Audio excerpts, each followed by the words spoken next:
So sir is very overwhelmed and he वैसे भी वो कम एक्सप्रेस करते हैं, जीवन भर में वो कम शब्दों वाले इंसान रहे हैं, बट स्वाभाविक उनकी आंखों में आंसू थे और इस चीज़ की संतुष्टि और खुशी दोनों है कि उन्होंने अपना पूरा जीवन देश की सेवा में लगाया है और मैं मानती हूँ कि उनके जीवन के इस पड़ाव पर इस तरह के सर्वोच्च सम्मान से नवाजा जाना बहुत बड़ी बात है और हम लोग बहुत खुश हैं इसके लिए। जी, जब राम मंदिर की बात आती है तो अडवाणी जी का नाम साथ में लिया जाता है कि जर्नी ही स्टार्ट उनके थ्रू हुई थी। तो जब राम मंदिर में प्राण प्रतिष्ठान हुई, इनको इनविटेशन आया तो उस टाइम पे क्या एक्सप्रेशन थे? बिकॉज उस टाइम पे इनका पब्लिकली बहुत खुश थे। उन्होंने एक स्टेटमेंट भी उस समय दिया था, वो बहुत खुश थे। स्वाभाविक है कि उनके जीवन का एक ऐसा सपना जिसके लिए उन्होंने काफी समय से संघर्ष भी किया, उसमें मेहनत भी की, वो सपना पूरा हुआ तो इसके लिए वो बहुत खुश हैं। जी, अभी जब पीएम की बातचीत हुई, पीएम ने खुद ट्वीट करके बताया कि मेरी बातचीत हुई है अडवाणी जी से, तो उस टाइम पर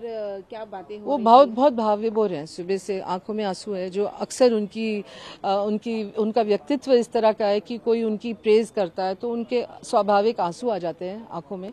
दूसरे टाइम जब आते हैं तब वो तिरंगे को सलाम करते हैं। ये दो समय में या उनकी कोई ज्यादा प्रशंसा करे तब आते हैं या फिर देश से कुछ लेने देने वाली बात हो तब आते हैं। तो he is very overwhelmed and he wants to thank the Prime Minister Srimati Draupadi Murmu and more importantly the people of the country, and he feels very satisfied and gratified at this stage of his life. अगर अपने regime में वो किसी को याद करते हैं इस टाइम में जो उनके साथ में थे तो उस बारे में कुछ पहले का मैंने जब बात करी तो दीनदयाल जी, अटल जी और अगर निजी जीवन में देखा जाए तो माँ को बहुत याद करते हैं। My mother was a great source of strength and support to him.